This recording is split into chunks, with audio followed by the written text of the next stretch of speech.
Good morning, everyone. How you doing, guys? Thanks for joining the seminar this morning. My name is Mark Ponsonby. I'm just going to share my screen with you now in a second, and it's got the slides for the live streaming workshop.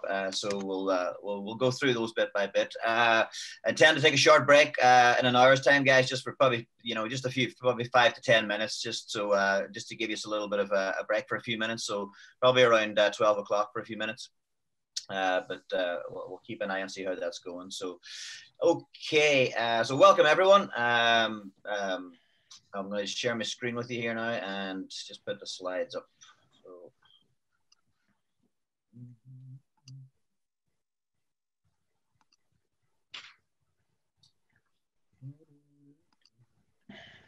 Okay.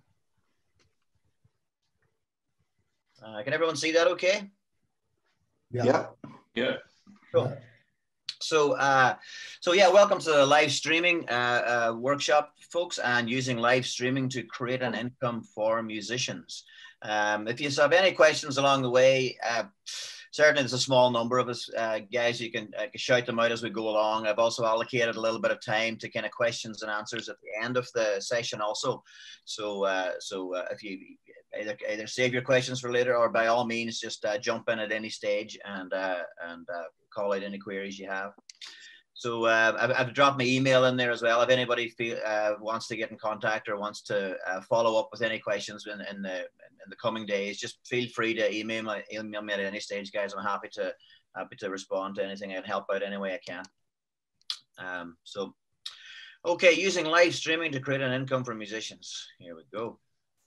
Okay, a little bit of an introduction to start, folks. So I'm sure you all probably have seen there's been an amazing boom in artist live streaming since the beginning of the pandemic in 2020. It has offered one of the only kind of platforms or main platforms to artists to kind of express their work.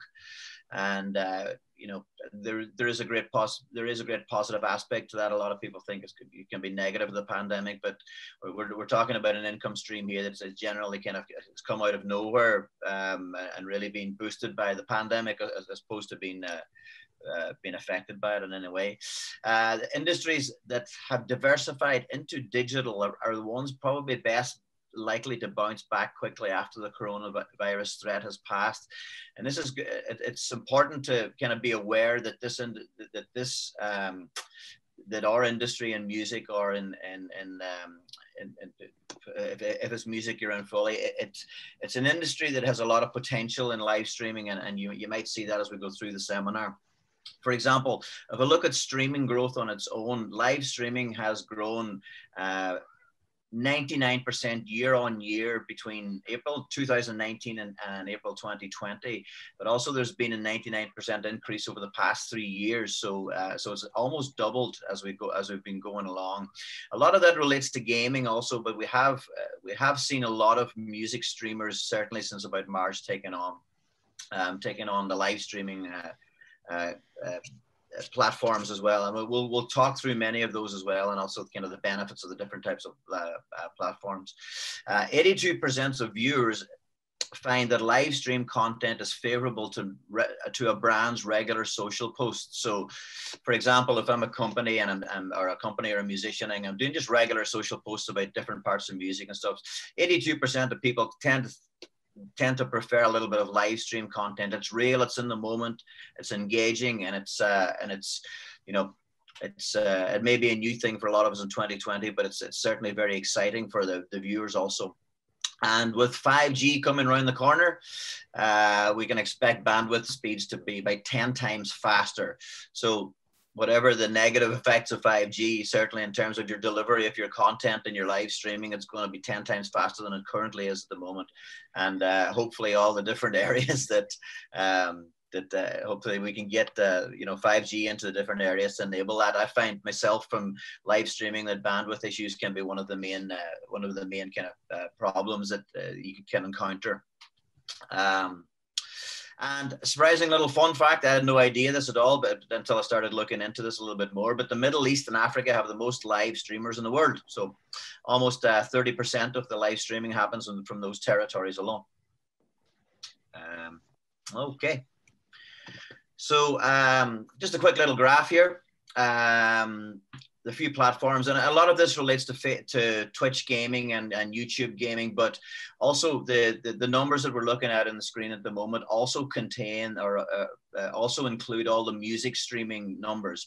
For example, hours watched to April 2020 with 1.4 billion, 1.491 billion, also includes music and general chat. So you can see there's a year-on-year growth of 98 to 100% growth. So it's expanding at a dramatic rate currently at the moment. The main and the largest platform is for live streaming is Twitch. I'll give you a little bit of a detail through most of Twitch. I'm not too sure if any of you are using Twitch or what platforms we're using at the moment, but I'll give a rundown of most of the main platforms throughout the presentation. So as you can see, the minute Twitch is leagues ahead of even YouTube currently at the moment.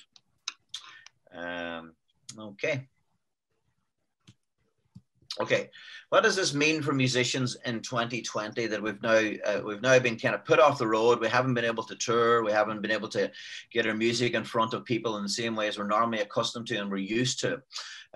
Well, it means, first of all, it's a new income stream that can be certainly used to our advantage if we know how to monetize it. And that's really what this seminar is about, is how to monetize the income stream, or how to monetize live streaming as an income stream and add it to the other forms of income streaming you may be able to do currently at the minute, whether it's from royalty income or other types. But there's a great benefit in live streaming, and we'll see that as we go along now.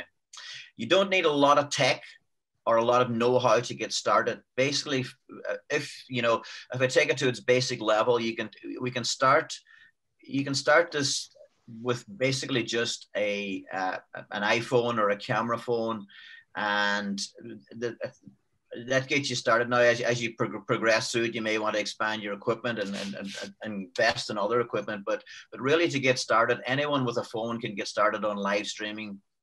And following a few little tips and a few little kind of tips and know-how about it, even with a phone, you can get some great live streams going and have some fantastic results from them also.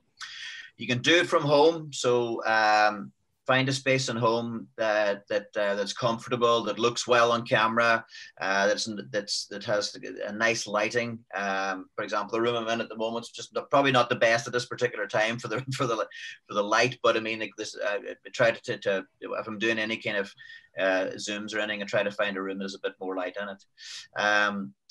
Live streaming is an incredibly engaging medium for both fans and artists, and I've been live streaming now for consistently for once or twice a week for about the past 34 weeks since the pandemic started. I did a little bit beforehand, but nothing like since the pandemic started. So I have found it to be almost more engaging than an actual real gig with real people. I found the people that are on my live streams and the people that come to visit live streams, and I'm also a fan of going out to virtual shows, etc. I find it to be very, very engaging from a viewer's point of view and a fan's point of view also. And from an artist's point of view, you get to engage very closely, and it brings a lot of those fans and viewers into your community really well. So from a monetization point of view, it's a great place to promote your merchandise or to gain your subscribers, which you can put into your, include in your mailing list and, make offers to them. So it's a way of monetizing those subscribers, a way of monetizing those viewers. And it can be very subtle. Depending on your approach to it, if you adopt a subtle attitude, it doesn't come across as being too markety or too salesy. Really, it should be as natural as possible to kind of a subtle call to action in the middle of your streams that basically has the right effect. So it's also good if you have a strategy or if you short-term or long-term plan. It's worth integrating live streaming into your plan to grow your fan base online. It's a very good way of reaching them, a very cheap and economic way of reaching them, and really you're talking about how much your time is worth more than anything else, as the cost of live streaming is fairly low just to get started. Facebook, for example, will push your reach on live streaming more so than any video content or any normal picture or post content. So it's a good time. It's exciting for musicians to do this. Okay, so the types of content we can have for live streaming, just here's a few examples just to kind of get your thoughts going on it a little bit. If you have any other ideas as well and you want to share with them, just please be free to add in as we're going along, or if you want to jump on in any. The most obvious, I guess, for musicians or for artists in some way would be a live performance or a live gig. These are great scheduled gigs. You can, obviously you can set up a paywall and charge for them if you want to. You can do them free and you can schedule them. So we will be talking about monetization and the different ways of monetizing live streams. But once you get on there, you'll find that there's multiple ways of monetizing within the stream. Other good types of content, you can create questions and answers. Viewers, fans love to get a little bit of insight. Do a talk about your latest music release. Do a talk about your upcoming releases. You can do Q&As on some of your equipment breakdown. You can do a quick, simple Q&As on generally, what you might feel that your fans are interested in. It's your brand. It should be your kind of content, and you probably understand your music fans better than I would understand mine. So I kind of know what they're looking for, find out what they're looking for, and give them that content and something that's deliverable in a live streaming form. Q&A works well. Q&A, questions and answers, works well.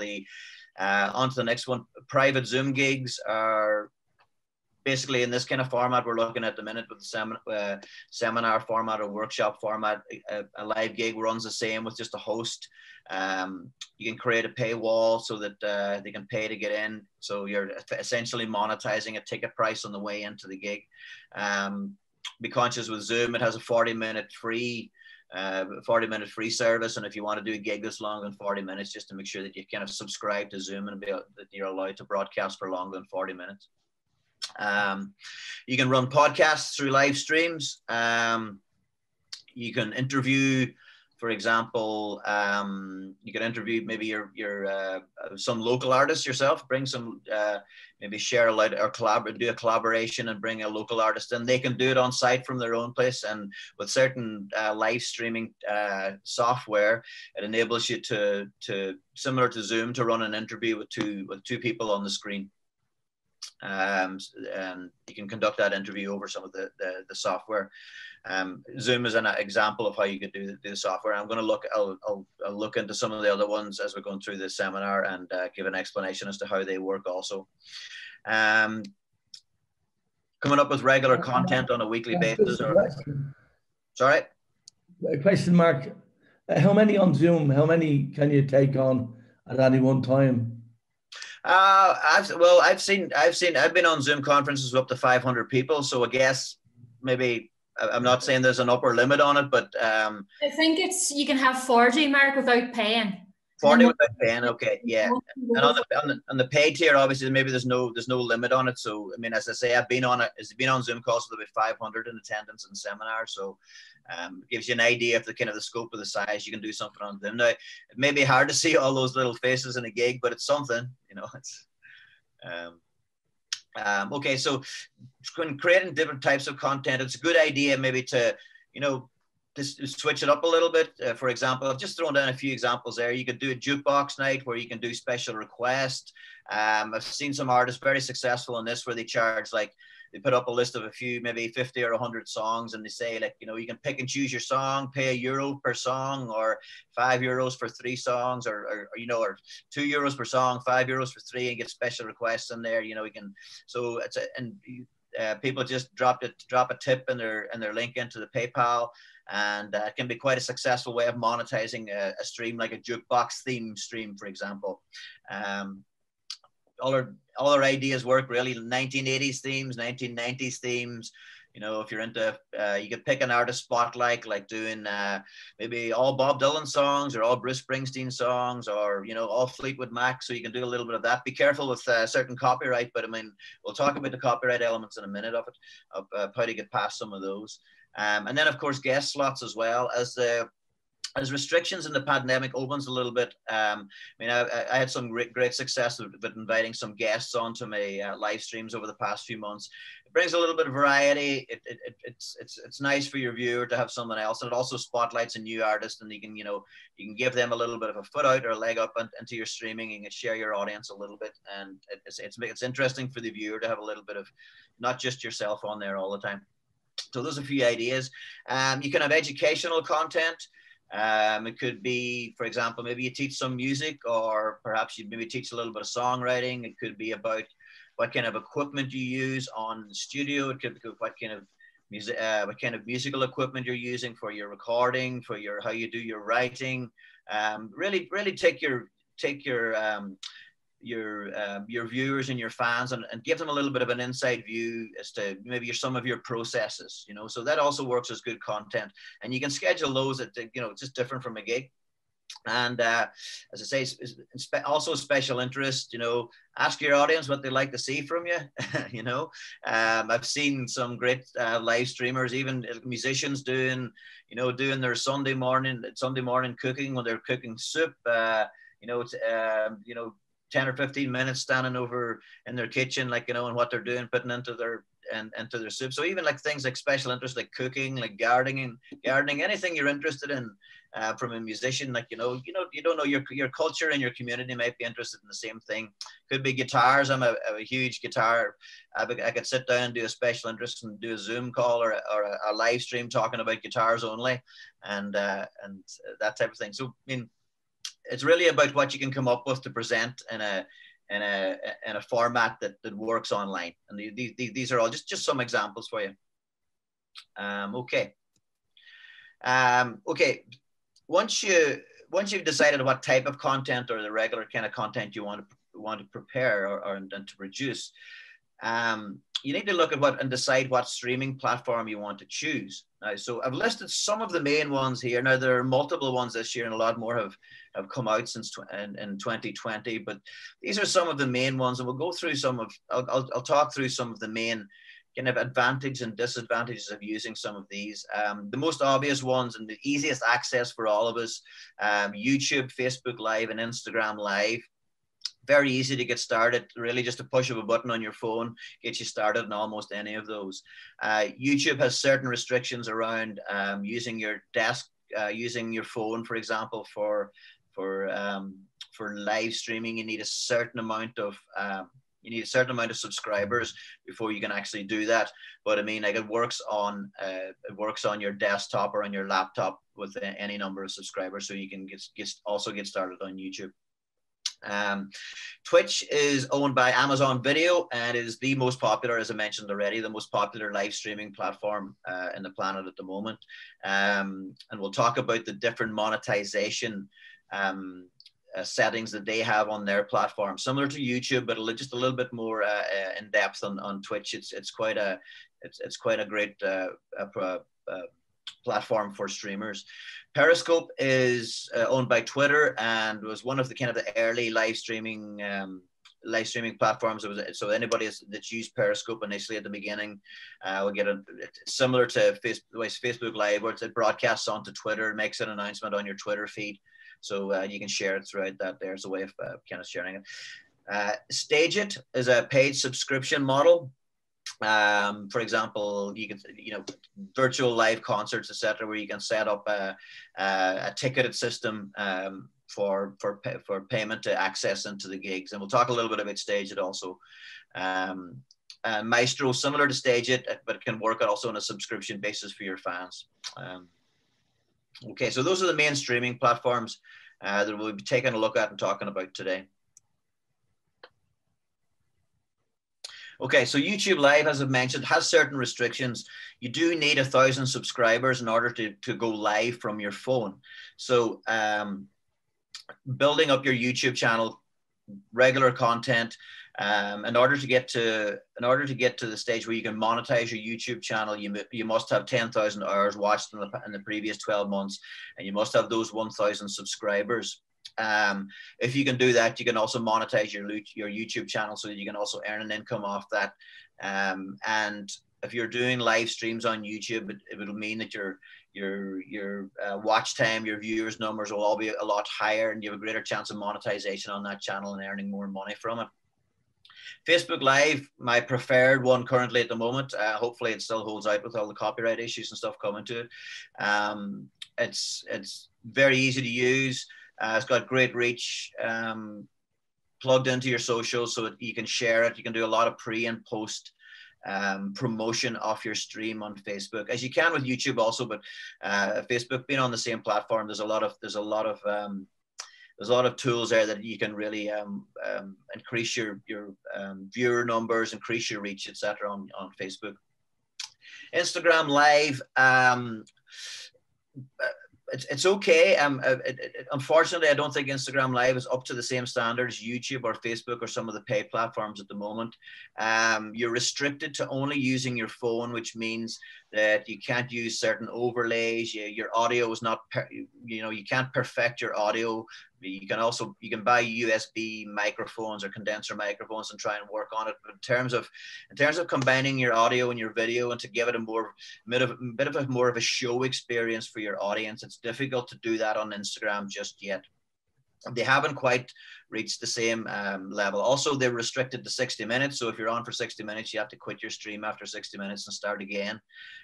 So it wouldn't be my preferred. I would say there's a lot more cons to using Instagram currently at the moment.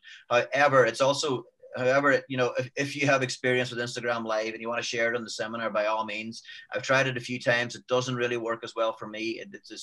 The content's not of the same standard or same production standard as I can get on YouTube or Facebook. And kind of on my viewers journey, they've already kind of seen a higher level of production. It'll be kind of a little bit of a step back, moving back to Instagram Live again. Also, it's only on their stories function, so it doesn't really feature on their news feed for Instagram. So it's not as easy to find unless you're scrolling through stories. Okay. So as I mentioned, Twitch is the largest one, largest streaming platform. And here's some facts and we'll talk about how it works, how you can gain and how you can monetize this platform as well too. So it's the world's leading live streaming platform for gamers, but is also now a growing number of musicians are using the platform. It was established in 2011, purchased by Amazon in 2014. So it's now owned and run by Amazon. 3 million streamers every month and 15 million average daily streamers on Twitch. 27,000 of those earn income through the partner program, which is similar to YouTube's partner program.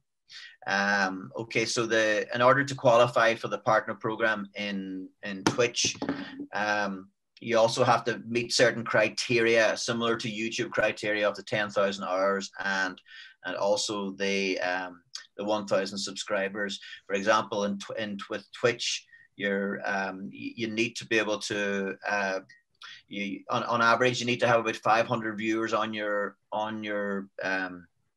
streams, and also you need to have you need to be streaming probably 3 to 4 times a week in order to get access to the partner program.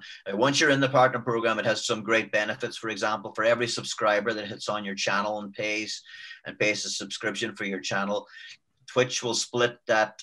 It's on a $4.99 or on a $5 subscription. Twitch split the subscription 50-50 between the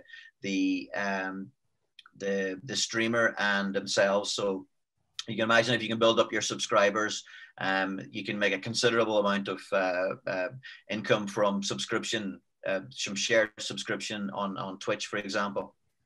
Okay, so how does Twitch work? Twitch works a little bit the same as typically like going onto YouTube or going onto Facebook. You once you've got an account, you set up your live stream, you broadcast from that area, and then you can share it across the Twitch network, which has their own subscribers. The how to monetize your live stream when you get onto Twitch, for example. You could call out for PayPal or Amazon donations, which is kind of one of the most common forms of monetization for most streamers, is to put a PayPal link in the description of their video, or also to put a PayPal or a Venmo link in the description of and an overlay over their live stream so that people can click on it. A PayPal.me, for example, takes you straight into as a more direct link and if you can encourage any of your viewers to use the PayPal link .me link and set up one for yourself. Also, it's a good way of directing your viewers right to a link that they can donate or they can tip in your tip jar immediately without having to do too much playing around in PayPal. It's a very direct link. So number one, PayPal subscriptions, PayPal donations. Number two, subscriptions, and a 50-50 split between Twitch and the streamer. But again, you must be in the partner program to benefit from, or the affiliate program or the partner program to be able to benefit from that 50-50 split on subscriptions. So if you can build up your audience on Twitch, maybe something to work towards. Okay, so Twitch sell emoticons, which is probably a new word for 2020, but they sell emoticons, which are basically likes and emojis that you can post and share as a viewer. You can, so as your fans are watching the stream, they can send emoticons or send emojis through to your live stream. They cost about 10 cents for a bit. I think it's 10 cents for a bit, but I'm not sure, something around that there. So for every cent that goes into Twitch, you can earn an income from a call out, for example, to hit the like button or hit the love button or whatever, and you can get some cash in that way. So it's kind of a call to action in the middle of your stream. Again, if you're in the partner program with Twitch or you're in an affiliate program, you're allowed to, they will place ads across your channel, ads across your live streams. Sometimes can be a little bit annoying for live streamers. They may not want ads going across their streams. But you may have other video content that you can post onto Twitch, so you can also monetize and earn income from that too. So it's up to yourself whether you want to have ads running on your live streams in Twitch or not. Sponsorship. Live streams are, most live streams, you can approach people looking for sponsorship, and you can use those links from, say, if you go to a brand for whatever reason. It could be guitar strings, it could be the local store that sells vegan products. It could be a local cafe. You can think about outside the box a little bit, and you can promote those brands within your space, on your channel, on your space, on your stream. So it's not unheard of for people to look for sponsorship and get cash sponsorship for mentions and to promote a brand on there that they maybe believe in or want to push themselves, and have done a deal with either local or national or international. Could be anything that works. The affiliate links, as I say, similar to sponsorship, and that if you have affiliate links, for example, if you're running a live stream and you have a mention, and you can mention one of your affiliates, something that you have a discount with. Amazon, for example, run an affiliate system where if you mention the affiliate link when you're purchasing, you may get 5-10% discount off your product. So it's kind of one of Amazon's services that they run through their platform. And finally, on Twitch, of course, sell merchandise is almost nearly the most obvious. A call to action with any kind of merchandise you can think of, in terms of as a music artist. Now we'll talk about some of those ideas in a little while, but really the sky's the limit. If you can put your name and your brand on it, you should be able to get it produced, and you can bring it for sale onto your streams and promote those products through your website or online, whatever way you want. And a call to action through your streams is a great way of doing that. So that's basically where Twitch is. It's a great monetization platform, especially in relation to the bits and the subscriptions. If you can reach the level of affiliate and partner, there's a potential to earn some good income from that platform on its own. You know, long-term, short-term goal, maybe over 6 months or a year, 18 months, you could build up your channel to that where you're getting into those numbers, and you're really setting yourself up to have a kind of a continuous stream of income through that platform. Okay, so after Twitch, I'm going to jump past some of the jump into one of the paid platforms now at the moment. And as I mentioned, StageIt is more kind of a virtual concerts. So where YouTube, Facebook, even Twitch have a certain amount, there's a certain amount of kind of like free content and that you can get in there, and it's more of their video channels, and also you can share the content. There's a large free element in delivering where you're kind of looking for your monetization through donations or selling merchandise. StageIt is similar to it's a virtual concert style setup. Okay, so it's an online venue for live or interactive performances. It gives the viewer kind of a front row seat, and you can also give them a backstage experience with some kind of insider look as to what's going on behind the scenes, and make them feel a little bit part of your, make them part of your kind of your part of your live stream or part of your concert. They feel a little bit more involved with it. In terms of their cost and how much it costs to use StageIt, StageIt keeps 20% of the ticket price. So whatever concerts or whatever performances you're running, it's 20% across the board from StageIt. Again, it's just a matter of setting up an account and inviting people onto your show or promoting your performance whenever it's scheduling it and promoting it whenever it's going to happen. How Twitch work it is, and it's down to my next point down there, but I mean, StageIt have their own currency, which they call notes. A StageIt note, and it can be purchased. So a one note is worth 10 cents. These can also be used to tip the artist as they're watching the show also. Any tickets for the show must be purchased with StageIt currency. So a little bit like, I suppose you can, like a little bit like Bitcoin or like a virtual currency, but at StageIt own their own, and so they run it out there they run that through their own platform. It's been quite a successful platform. It's nearly it's the largest kind of paywall platform available for, you know, like online virtual performances. And lots of, you know, international artists also use it for their online concerts. One great thing about it, and one advantage of the StageIt platform, is that the performances are not archived or duplicated in any way.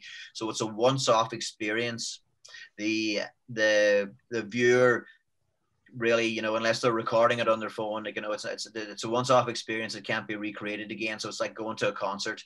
You know, you pay your ticket, you go to your concert, you buy your merch on the way out again, or you tip it, or you tip your artist, and that's it. It doesn't get broadcast on YouTube. It can't get broadcast up on your socials. You can't repackage it again and use it as new content.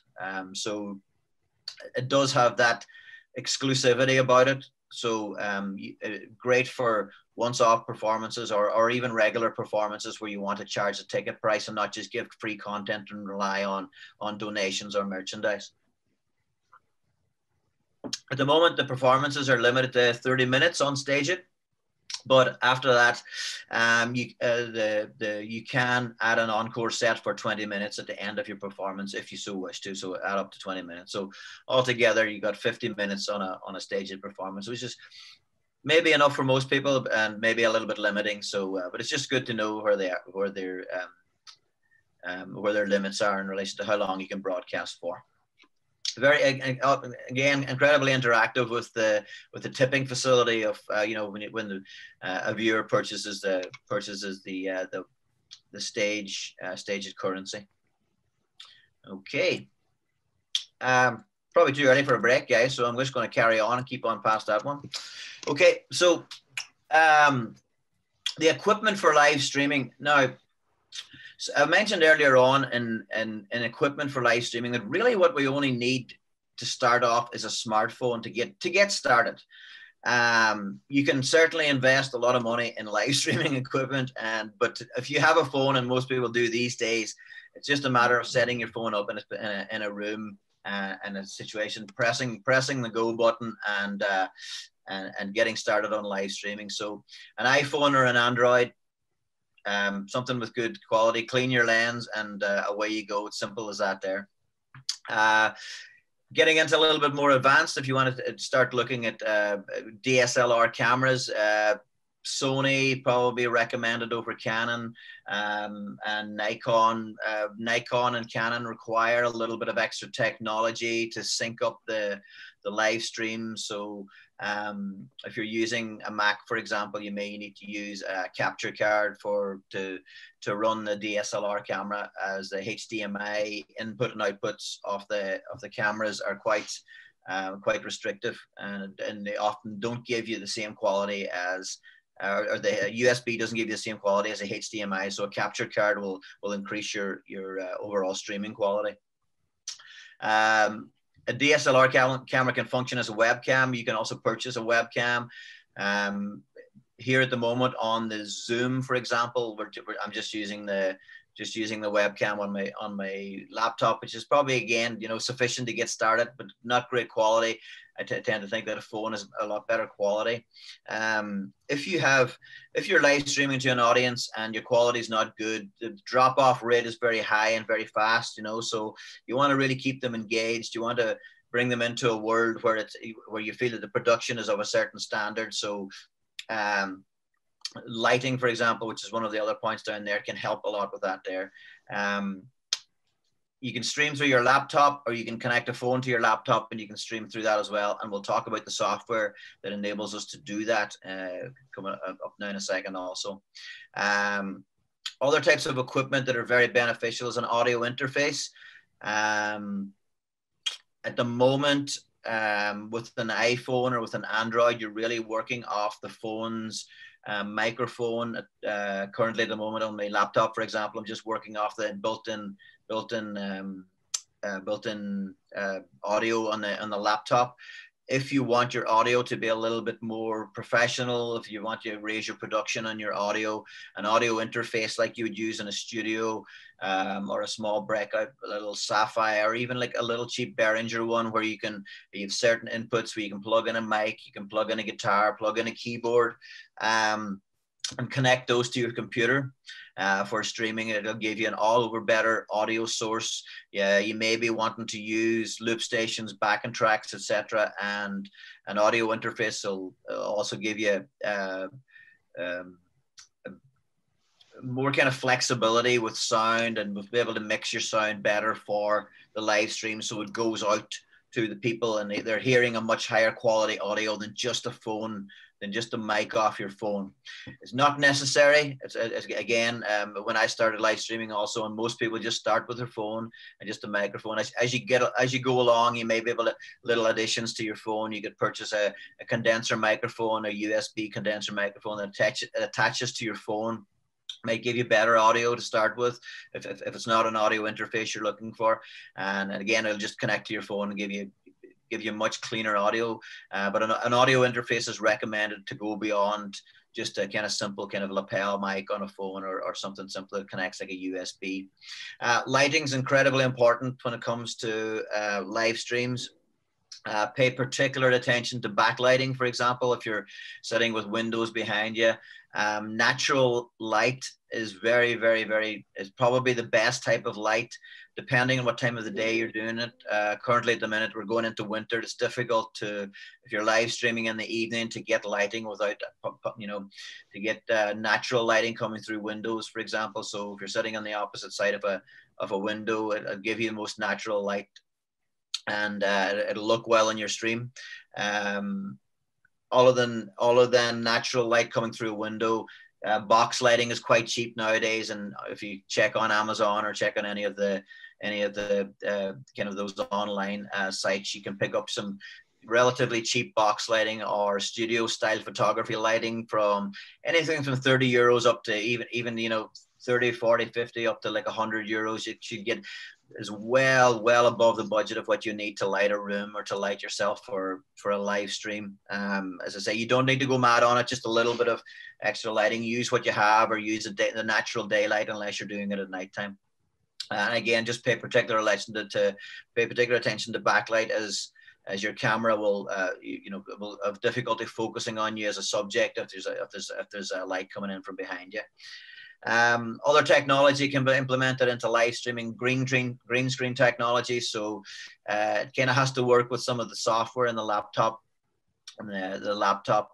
or computer software to connect the green screen technology. It also requires a little bit of hardware, screens and some stands also too. But most of the live streaming software we'll be talking about has green screen implementation also, and it can bring life to your green screen. You can add through different JPEGs and backdrops in, or you can theme it again for different nights. For example, I saw some cool Halloween green screens over the weekend, and depending on what the time is or time of year, or what the event is, and the green screens can allow you to be kind of quite adaptable if you don't have a decent backdrop or props in your area, in your working area where you're streaming from. And then finally, a camera switcher. So I talked about having an iPhone, for example. So multiple cameras have to be connected through to your streaming software, which can enable you to do angle changes, or you may have 2, 3, 4 cameras in a room. And a camera switcher is basically just a little device with your cameras numbered on 1, 2, 3, 4. Enables you to switch between cameras and get different camera angles going on, which just adds a little bit of interest for the viewer. It could be something that has a focus on if you're playing piano, a close up on the keys, or a different angle on the keys, different angle on a guitar, different angle on even just on your voice, you can also have handheld cameras in there. So with a camera switcher, if you have another person in the room that has on a handheld camera, they can move around kind of freely, and you can get some cool angles in on your stream also that way. That's some of some kind of equipment from basic to getting into a little bit more advanced. We're not really in production studio level just yet. This is all still from home. I'm still really thinking about live streaming as something you can do from home with a basic amount of equipment that you have currently available to you. It doesn't take much to invest in an audio interface, or even to get a better camera or a webcam, and to use it in your live streams also, to frees up your phone too. That's some basic equipment. And now, as we start talking about software, this is where it can get interesting for live streaming, because this seminar is really about monetizing live streaming, and the software that we can use for live streaming, some of the ones I've mentioned up here above, really allow us to put subtle and mention calls of action, which could be either text-based or overlay-based onto our streams. If you're wondering how, for example, you can get your branding or your logos onto a stream so that it's broadcast, or sometimes you see people putting text overlays which can come across your screen with either thank yous or discount codes for merchandise, etc. There's ways of pushing all that and putting text across and overlays across on your streams. Now, certainly the most industry standard and most commonly used live streaming software is OBS, Open Broadcast Studio, and it's free software. So it's just a matter of downloading it. I've dropped the logo in, the round circular logo there, and you should be able to find it with a quick Google search. Just take you straight to download the free OBS software. And there's a little bit of a learning curve with it. Not that easy to use initially at the beginning, but you can connect multiple cameras. You can schedule your live streams. You can record your live streams and repackage them afterwards as extra content. You can also run overlays. You can run interviews. It's fairly advanced software. It takes a little bit of getting used to, but definitely worth spending few hours or a few days trying to get your head around OBS software. I found, and one I use myself, I use Ecamm Live. I find it to be a little bit easier to use in OBS, a bit more, if I could say, plug and play. It is subscription based, so it does cost anywhere from 15 to 20 euros per month, 25 euros per month, depending on which plan you want to subscribe to. But offers all, Ecamm Live offers all the same kind of all the same features as OBS. Only Ecamm is kind of mainly as a Mac, if you're a Mac user or an Apple Mac user, it's mainly for Mac only, but it literally is plug and play. It connects to your connects your phone, it connects your audio interface, and connects you to Facebook or YouTube or Periscope or any of the platforms you want to broadcast to, even to Twitch. You just got to sign into those and give it access, and it delivered it straight to that. OBS works slightly different in that it takes a stream key from Facebook, and you just drop within Facebook, you get the stream key for your stream, and you just drop it into OBS, and it connects to Facebook via that. There is a time delay of about 10 or 15 seconds. So if you're streaming, for example, through OBS or Ecamm, you are streaming, first of all, to the software, and the software is then streaming to your platform, like Facebook or YouTube, for example. And there's about a 10-second delay. So if you're in the same room, for example, you're monitoring yourself 10 seconds afterwards, or you're monitoring yourself and they're hearing you 10 seconds later, depending on, I'll talk about how I set up my studio so that it works best for you also, how you can get the best benefit out of your monitoring. Sorry? Question, Mark, just on the Ecamm, does that broadcast to different platforms at the same time? In other words, you say, if you had, say, YouTube and you sign into it, and then you have Facebook and Instagram or whatever you want to do, and does it when you sign in, does it project the concert or the performance out to all the different platforms? It can, yes, but you need an extra plugin with it. But it can. So you see, depending on what plan you're on, first of all, to start with, the free plan gives you a certain amount of time for free and a certain amount of streams.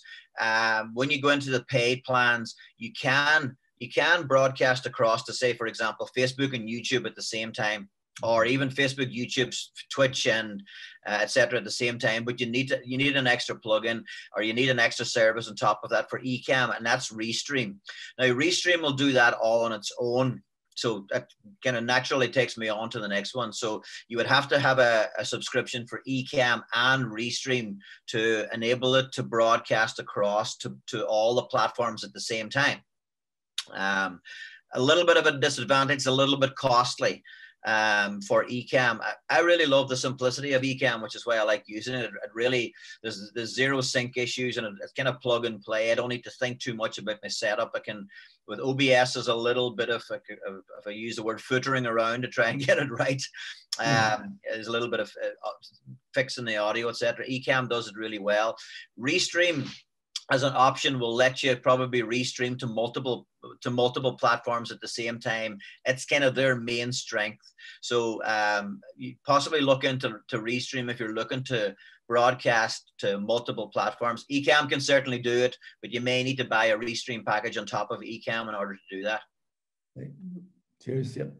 No, yeah, and I know a few people that love Restream and compare it to Ecamm, and I myself am kind of thinking about maybe jumping over to Restream and trying it instead of Ecamm, because as far with Ecamm, if you have a €20 subscription and then another 15 or 20 euro subscription on top of Restream, depends on how much live streaming you want to do. I mean, it's if you're on a weekly basis or bi-weekly or once a month, it may not be worth it doing it for that, depending on what your monetization's like, but on how you're monetizing your streams. But certainly for €20 a month, You would hope to, for spending 20 euros a month, you're at home. It's not costing you anything in diesel or petrol moving to gigs or moving around. You should be able to invest that cost into good streaming software to get your streams up to a good level. I think it's probably worth it. It's a cost that can be justified for that. So Restream, as I say, works very similar to Ecamm and enables you to broadcast out, and it also uses stream keys as well too, similar. So it links to all your Facebooks and your YouTubes, etc. So I think a basic Restream is about $19.99 a month, also for their paid service also. Okay, Switcher is again similar to Restream and Ecamm, just another one subscription based also. We can use Zoom for live streaming, and I know many artists do it, and they create a paywall for a Zoom seminar, for example, or a Zoom gig. You can limit it to, obviously, as Grace was saying, 40 people on the paid plan, but your gig's going to be for 40 minutes. But maybe if 5 or 10 euros per household, you could run it for parties, for birthday occasions, for special occasions. If you have a small number of fan base that you want to cater to on a more personal level and really bring them inside the gig so that they can see themselves there on the screen. You can see them when you're performing to them. So it gives a sense of a kind of bit more real than just talking into a camera, which can be difficult enough to do. Okay, the bottom two in the list of live streaming software, vMix and XSplit, really high level production. vMix in particular, so it's kind of like taking OBS and Ecamm and really applying steroids to it.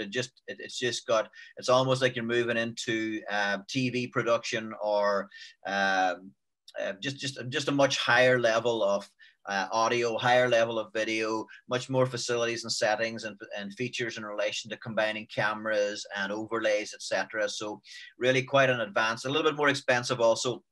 So if you're going to use something like vMix, you need to be probably a regular streamer and someone that's also spending a lot of time doing using streaming as a way of reaching their audience very regularly. XSplit works exactly the same way. It's very high-end technology, great production facilities with multi-camera angles, etc. And as I say, a little bit more expensive. I can't remember what the price of vMix is, but it's a bit more. If you're really taking live streaming to a professional level, maybe you're hiring your studio out to other musicians, etc. Not as easy to do in the middle of a pandemic with kind of restrictions of people coming around, etc. But it'd be if you want to take, live streaming could become a business for similar to the way the recording studios or even photography is. I think it's. Never mind monetizing your live streams, you could also go into business as a live streamer, and if you had a studio set up, something like vMix would be ideal and offer you really high quality, and it broadcasts in 4K, great HD quality. And so probably if you get your streaming up to that level, you're doing well, I think. What we spoke about before, some of the kind of live streaming software, and here's some of the benefits of why to use live streaming software. I don't know how many of you guys are using just maybe your cameras, or just any out of the number that are on here. Is any of you using live streaming software, guys, or is it just cameras and phones so far? Both. Good. Okay. So the benefits of from a kind of a more sale or marketing or monetization benefits, software is much better to get your message across subtly. You can create overlays, which may be subtle messages. They can point you towards a website. They can point the overlays. I would also push up my overlay, for example, my PayPal link, my web store link, also maybe some branding or logos across my streams, which can date them, or even like text overlays which come across would tell people what's happening next. A lot of live streamers take a few minutes to let their community build up when they first go live. So once you press a live button, take 4 or 5 minutes and let your audience come into the room, come into the venue, start commenting, letting you know that they're there. And you can have overlays running and say show will be starting in a few minutes, or you can put a countdown up there. Ecamm works a nice with a Ecamm's got a good countdown. OBS, you can create a clock. You know, and you can also, you know, post intro videos. You can post you know, have some live music running in the background, have some music running in the background, just to give people a sense of welcoming as they come into the kind of the live stream and into your venue as such. Like, you know, a lot of people would want to just press a phone on and go right away, and they have to be sitting at the camera. I think it's nice nowadays to, you know, and people have gotten used to it as well too, especially if you do it on a regular basis, to let your audience come into the room and have a chat amongst themselves also, and comment between themselves also. It's a good idea. Live streaming software is great for high quality audio. So going back to the idea of using an audio interface, I have a little small Behringer desk, which is USB output, and the USB connects directly to my Mac laptop, which means I can plug my microphones, my guitars, any backing tracks I'm using, anything like you know, electric guitars, any other instruments, software instruments, etc. I can bring them in through my mixing desk, mix them. So you use like headphones to mix the audio on the way in, and then also you can check it as it goes into your computer. You can check the audio, just check the mix overall. But it's a USB connection from the back of the desk straight into the computer.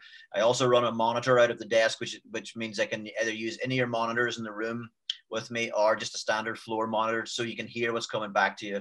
If you're using tracks, or if you're using loop station or something, you may need to be able to hear those things in your during your performance. So definitely gives you much higher quality audio than just the phone camera. Okay, scheduling is really important for live streaming. So live streaming software enables you to set up a scheduled time. It makes an announcement on your Facebook page. It makes an announcement on a YouTube page or in your Twitch channel.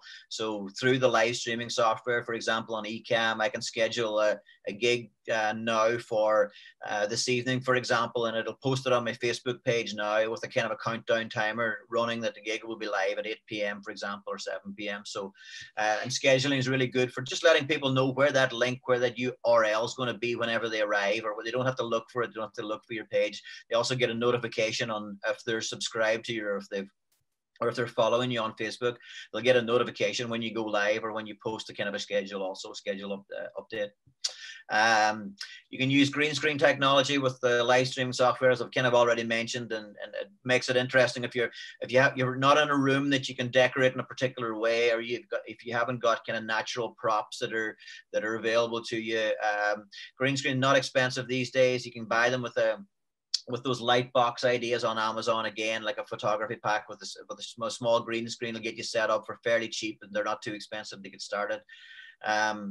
Like I was saying to Dave there, you can connect multiple cameras to your live streaming software, and within your software you can then select which camera you want to use, or you can switch between different cameras if you've got the technology to do that.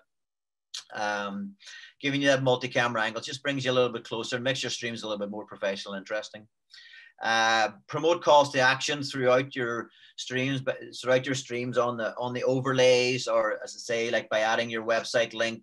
You can add discount codes for a particular merch that's coming out, particular merch, maybe offer a 20% discount and give the code out over your live stream, so that people can go directly to your website. It's all ways of getting people to take an action and go into, you know, which involves, you know, at the free level of streaming, the free level streaming, you want them to take an action, like purchasing something which is merchandise from yourself, or purchasing CDs, t-shirts, any other kind of merchandise, or tickets for events that are upcoming. So just subtle calls of action work really well, and the software enables you to be able to put those in text overlays, so you're not really pushing it down people's, it's pushing it, and it's not really in their face too often.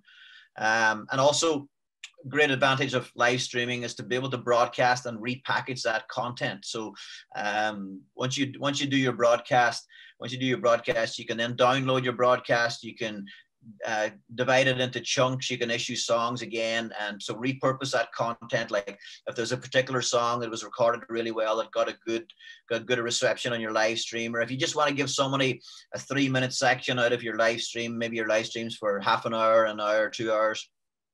and rather than pinpoint the exact minute you played a song, if you break out maybe that song or that section, repackage it, put it into a shorter video and issue it a few days afterwards so that people can watch it as a singular video, 3 or 4 minutes long.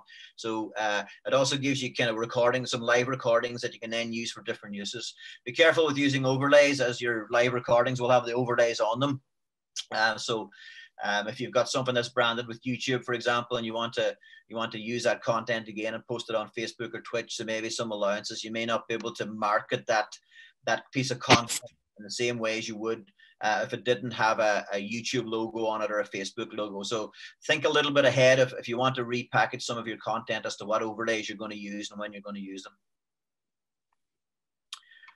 Okay, so distributing your live stream. So we'll talk about primary distribution, pre-stream and post-stream promotion, and this comes back to kind of getting in a little bit more depth of Gabriel's question as to how to get more subscribers, how to push your live stream a little bit more. So first of all, primary distribution is generally deciding which platform or which host you want to host, where you want to host your live stream. So we've been through most of them, like Facebook, YouTube, Twitch. You can decide on choosing which, Instagram Live, whichever one suits which you feel suits your best, wherever your kind of fan base hangs out the best. The different demographics have different socials work in different places for them. So I certainly find that Facebook has probably worked best for me. I've been working on for a good while, and I like the back end in terms of the Facebook business system and that works in behind it. You can use it to your advantage as well too. It's got a great marketing platform for use from Facebook, so it makes it easy to use. YouTube's attached to Google, so you can do similar stuff on YouTube. So once you've decided where you want to use your platform, pre-stream promotion, and this is important, and it's all about scheduling and planning, guys, and when we're doing live streams. So regularity, and if you're doing your stream, pick a time, pick a date, and be consistent on a weekly, on a daily, on a monthly basis with that time and place so that people know where you're going to be and when. So your goal is to get as much of your warm audience. Your warm audience are those guys that already know who you are, just so that we can, just before you're not necessarily trying to get a cold audience into your streams. But the good thing about live streaming through both Facebook and YouTube is you do have an opportunity to bring people in.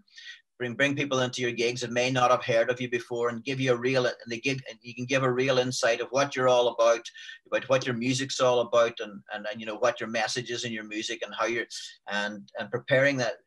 Those, once they get inside there, they become a kind of a warm audience that becomes more interested in what's going on. So you keep them, that warm audience, on a stream by stream basis, coming back for more. Send emails out, send messenger links out, let them know about your upcoming stream, announce it, a week in advance, announce it days in advance so that they know when you're doing, share it amongst your socials. Once you schedule your stream within the software, it creates, as I say, it creates an announcement on your socials or on the page that you're using, and you can then use that URL. You could boost it in an event to get people interested in the event. You can put the URL within an event, and then anyone that joins the event will know when you've gone live. So this is all getting ready for the process and making sure that people know where to go and how to find you whenever you go live. But making those announcements is really, really important. I also find that a short little video, 20, 30, 40 seconds, a few days before or the day before your stream, also just gives people a little reminder. And it's also kind of keep it casual. It's just kind of a personal touch. You just kind of going on there like an Instagram story and just making an announcement saying, I'm going to be live tomorrow at 8 o'clock, just to remind you again, point out the link, let them know where the link or the URL is so that they can find it really easy. And it's also it's an opportunity for you to produce extra content, even a short announcement video that you will be going live. And it's good practice also, because once you turn that camera on and start videoing yourself, it's kind of like being in a live stream. You've got to deliver a message. you get better at delivering that message within that 20 or 30 seconds if you're doing it regularly. I do a live stream on a weekly basis, twice a week now at the moment. So the day before, I normally do an announcement by video. I just, whatever I'm doing, it could be walking the dogs, it could be sitting in the car, it could be sitting at home having a coffee on a Sunday, but depending what day it is, just get my phone out, no fancy equipment, no nothing, just make that announcement. Hey guys, welcome to, I'll see you tomorrow evening at 8 o'clock again, or I'm looking forward to the live stream tomorrow. Hope you can all join me. Please share it amongst your subscribers, share it amongst your friends, and let them know onto the gig. It's just a quick little announcement, fairly casual, and keep it short. So you can do those things. You can set up an event page on Facebook, for example. It's a great way of sharing across all your socials also. So it's important to get that part. And if you do that with consistency and regularly coming up and building in your live streams, and if there's, for example, weekly, so that every Tuesday you got your event going up, every Friday, for example, you've got your little announcement video, and then you go live on a Sunday, and that happens regularly. So those are 3 pieces of content that are planned directly into your week. You can do more, of course, but just 3 simple ones to get started off. Then the final part of distributing your live stream. So these are all ways of getting your stream out there and getting it to more people, getting it to reach people. So there's also a certain amount of post-stream promotion that you can do after your stream is finished. So once it's all over, your live stream is ended. Your goal is to get as much traffic and to create as much awareness amongst your warm audience, and even if you can, bring a cold audience and let them know about your stream, so you may be able to get them into your next one. You can use video editing software, break out some of your snippets of, as I mentioned before, break out some snippets from your live stream and cut them down, like using iMovie, for example. It's free in Max, and you can just cut that into some song segments and then reintroduce those snippets as pieces of content or shared videos on your Facebook. You know, let them know this is what happened on the stream on the last night when I had a live stream on. Here's just a song that often you get requests from people that are on your live stream as well. If you could get a breakout video, or to give you a little snippet of a song that they like just on its own. You can then take that song, you can post it on different platforms. You can put it onto YouTube, for example, or you can put it onto whatever other, Instagram, for example, Instagram TV, so that you're then using that content which you created during your live stream to give you more content and to distribute it amongst other socials as well, which can again just builds up your audience slowly. And say, Gabriel, it's a good question in relation to building subscribers. Slow and steady always wins the race, I've found. And you know, you can imagine yourself over, like, you know, 6 months, 12 months, if you just build up slowly and win them one subscriber at a time would be my kind of approach to it. You know, the more content you can deliver, the better. Yeah. The question on the standard of the upload. The upload, I found, just, it all depends on what phone or what you're using. But what I found was, I didn't think that the upload was good enough. The pixel was pixelized slightly, you know. But you look at an upload and you're looking at somebody that's live, you're hearing them sing or perform, but you're getting it probably, you're not getting a real time, you're getting maybe a second or 2 behind, first of all. Then the second thing then is that, well, as you explained about light earlier on, or put yourself in an area where you get full light, which helps the pixel of the upload. But then again, I had an issue with uploading because my phone wasn't able to. I wanted it in the highest resolution possible, and my phone was only going to give me so much, allow me to upload a certain speed, so I wasn't able to get the quality of the pixel that I really wanted, you know. Yeah, it depends on which platform too. Yeah, because I know that Facebook shrinks it to 720, regardless if you upload in 1080p or HD, it'll shrink it to 720, so you can only download it in 720, for example. Again, where YouTube, you can keep it at HD. So if you upload to YouTube, for example, or if you stream to YouTube, it's much easier to retain that HD quality, breaking out some stuff from YouTube again, you know. I didn't know that. Now that's interesting. Yeah, I think YouTube's better all around for audio and visual. To be honest, I'm not as big a fan of it in relation to the live chat and the interaction and engagement. But I do find that I do find that, you know, the content that's up there is of much higher quality if you want to use it again, you know. So and thinking about the live streaming software, even if you're not going live, you can use that live streaming software to create that content in HD and then upload it also. So you can also do that kind of create a premiere video type thing, or you can pre-record your live streaming and issue it that way, and it'll mean that your quality is retained and you kind of maintain the highest quality as possible. I don't personally like myself the kind of pre-record and upload. I like it to be kind of live and in the moment, but you can do it that way also. And I know a lot of music festivals and virtual festivals have done it that way, where they've taken videos and had them kind of premiered, or they preloaded them so that they're ready to go, you know. Well, that's what the English channels, the folk channels and the Irish channels are doing. They've pre-recorded everything. Yeah, and it means that you can maintain the high quality audio and also the video, you know, before you post it. But I think it loses a little bit in the engagement of the live stream, which is kind of, I find it quite important. Unless you're going to be on that live stream monitoring that upload then, or monitoring that kind of premiere of that video, where you can engage with the audience as it's going along, you know. So, but okay.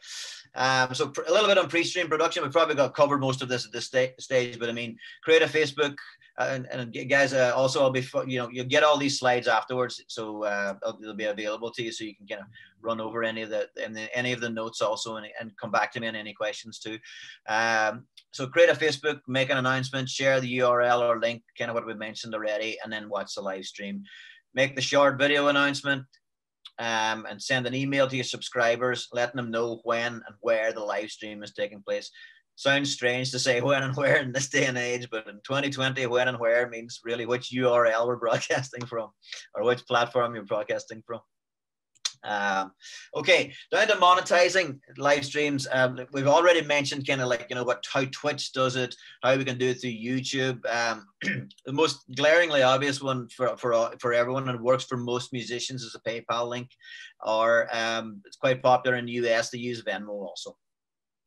So that's monetizing your live stream. Number one is just that PayPal link, and you can depending on what your show is, what you're doing, you could do the request thing and charge €1 a song. You could charge a bulk price for it.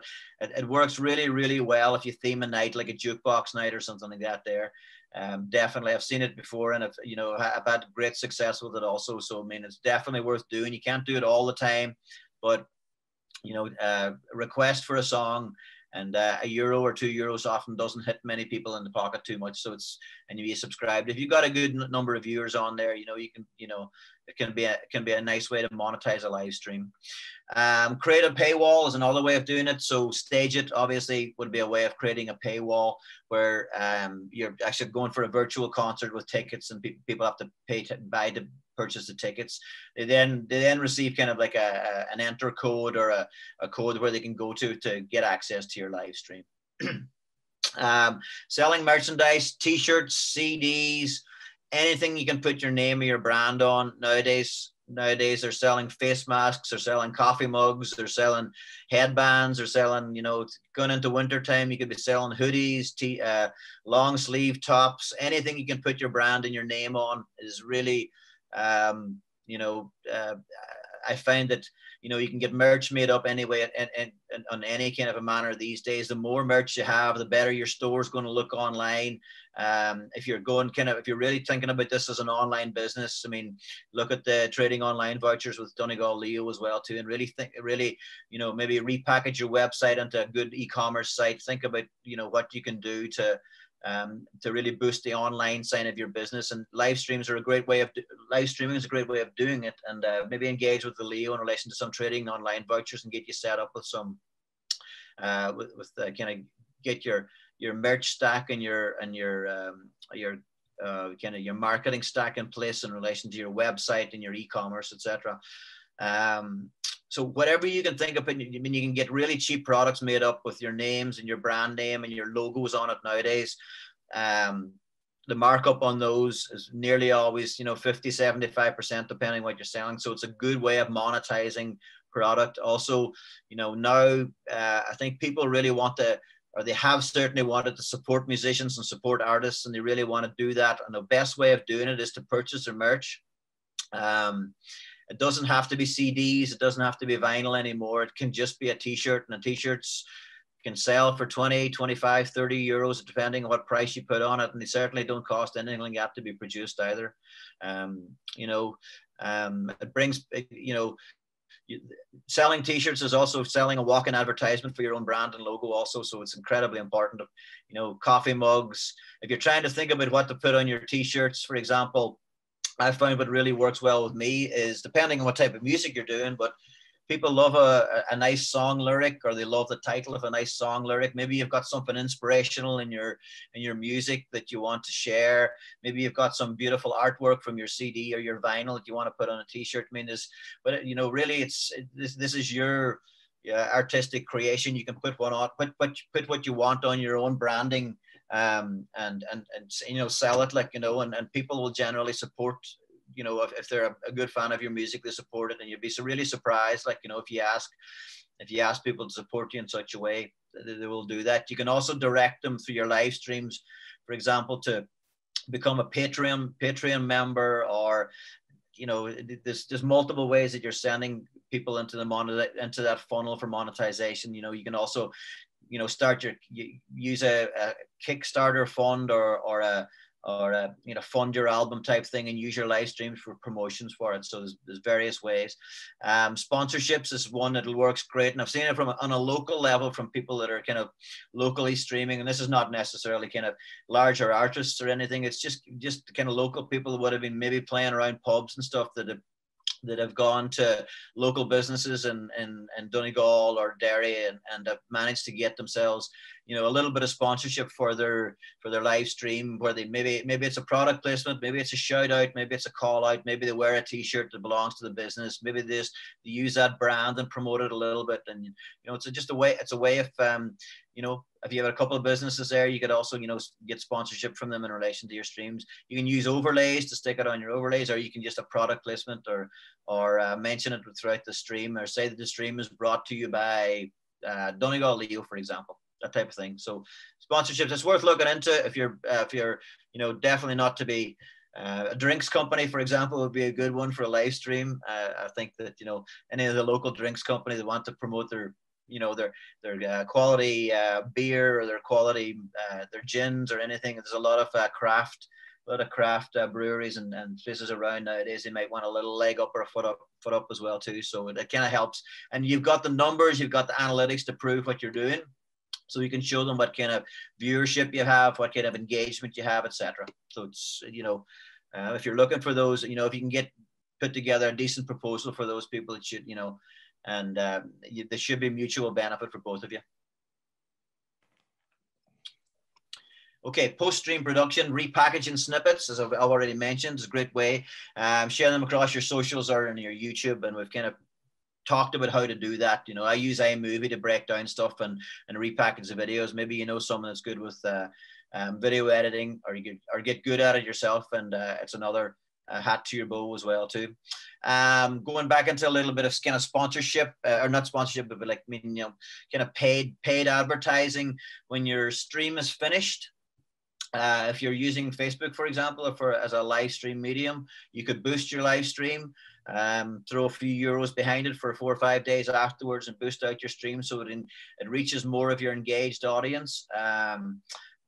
Takes a little bit of know-how in the as to which part of your audience to advertise to. But I'm not talking about large amounts of money, but it really depends on what you want to spend. You could throw a $5 or a $10 into boosting your Facebook ad to a warm audience and try and get more viewers, more engagement on your streams, so that more people watch it. Also, it also means that you can then retarget those people with other ads or with events and try and get them onto your next stream. So once they start becoming engaged with your content, it means that they're kind of in your ecosystem. You can kind of serve them up more content and get them back onto the next stream again. It's a great way of priming those people, and then sharing your live stream and content to other social pages.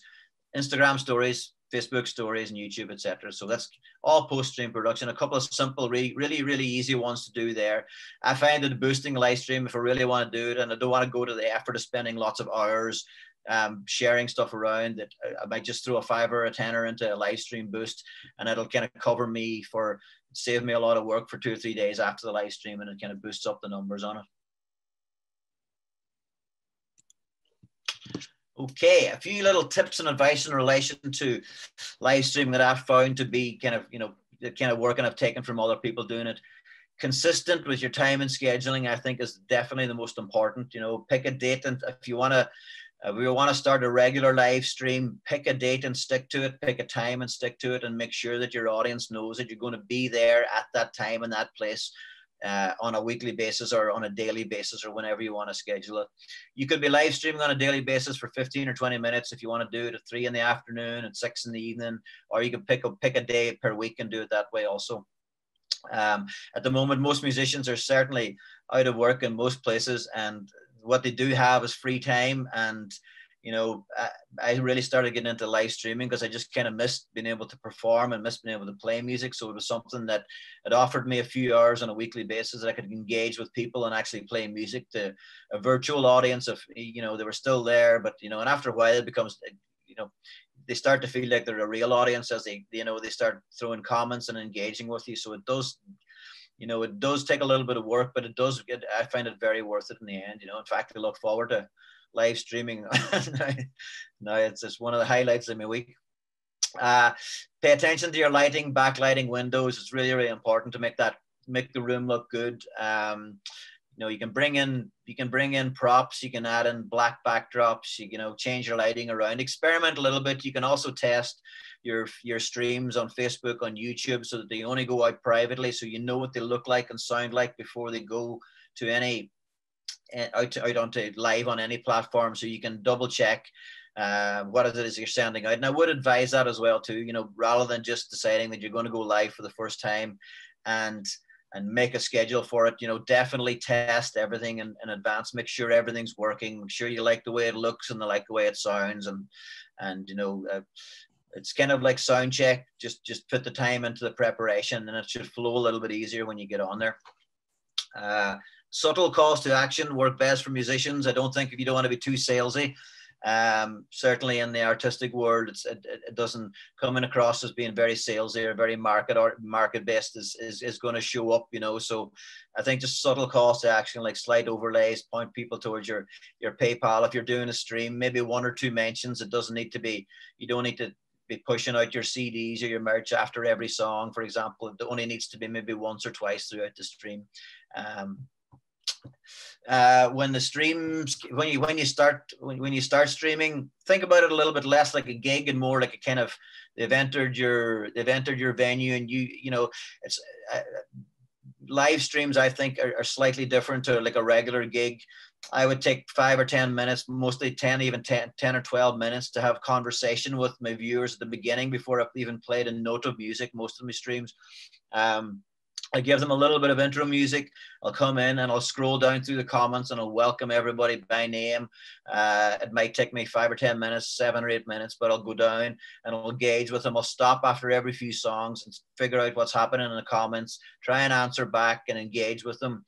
I'm also a viewer on streams. I watch a lot of live streams myself, and I find that people like to have their name called out. They like to be, they like you to call out their comment. They like you to share their comment with others. They like to feel part of the community. It's like being in the venue, and while a lot of people may not find that live streaming is as engaging, I almost find it nearly more engaging than a regular gig, and that I can converse more with the audience, even though it is through kind of virtual. They can converse with me. They can ask for requests. They can let me know how things were going on for their week. It's really where they are in the world, what time it is in the world, if they're having their breakfast in Australia, or if it's evening time, and or if it's afternoon in the US. It's take time out to bring your audience with you along on the journey. It's really important. Be careful with copyrighted materials. I got a few strikes myself on YouTube and on Facebook for different silly things that I've done for, background music that that belonged to somebody else that was copyrighted. Be very, very careful. Facebook are really clamping down on recorded music that doesn't belong to you if you're running it. So I found a good way of getting around that there is if you're using music, is use music from maybe local independent artists that may not have registered their stuff in such a way that is going to throw up a copyright infringement. So if you're looking for some intro music, also Facebook and YouTube have royalty-free sections of music, and you can take some of that. You can use that there. You can use those archives for playing music if you want to. I know that DJs, I know that certain kind of karaoke style performers do get flagged a lot on copyrighted material. So Facebook's particularly clamping down on it. I got flagged and blocked on YouTube last week for playing a song that was just a little bit too close to the original. So you can also do so I did a cover of a song. I probably should have made it a little bit more unique than I did. I kind of covered it as close to the original as possible. I got flagged with it and got blocked. YouTube didn't take my video down. They just told me if I want to remove the section out of it, I can do that. So I did. I just took the 4-minute section out, and then it's back up there again. They do give you plenty of warning. If you play any kind of music on YouTube, you will get that belongs to kind of a major label artist, you will get a copyright warning on it. It'll basically tell you that you can't monetize the video because the music belongs to someone else. So it's nothing to be too worried about, but just be careful with certain copyrighted materials. You're normally okay with your own music, your own material. You're normally okay with unique covers and acoustic style covers. You're normally okay with also. Although I have seen some artists that own their own music that still get flagged and get blocked for playing their own music too. So, fingers crossed, but most of the time it seems to be okay. And afterwards, a little bit of post work after your stream. Go through your stream, respond to your comments if you didn't see them at the time. It can be a little bit time consuming. If you've got a large audience on your stream, you could be looking at hundreds and hundreds of comments. It may take you a few hours to do it. It's definitely worth it. You pick up on requests, you pick up on questions that have been asked on you. So you can respond to those comments. You tag the person's name as you respond to the comments. It means that person will probably likely come back in and visit your stream again and watch a little bit again in the days following. So you'll also boost your numbers and boost your engagement that way. So try your best to go back and engage with as many comments as you can. Thank the people for being there. And what you're really doing is just building an audience that are going to come back on a weekly basis or on a monthly basis to see what you're doing. And if you can do that, you're kind of, you will find that you've got that engaged audience. And as you introduce more kind of monetization for yourself, like either CDs or PayPal, etc., that audience will give back to you if you give out to them. You're given a free gig unless you're doing like you're charging a paywall for like Twitch or like Stage It or something like that. So it's the best way of kind of keeping your fans engaged and keeping them within your ecosystem. Okay, guys, I'm kind of coming to the end of my presentation. If you have any questions, let me know now. We're gonna have a bit of a chat about it. I'm gonna leave my email, etc. will be there, and anything you need to follow up on, please, don't be afraid to get in touch with anything at all.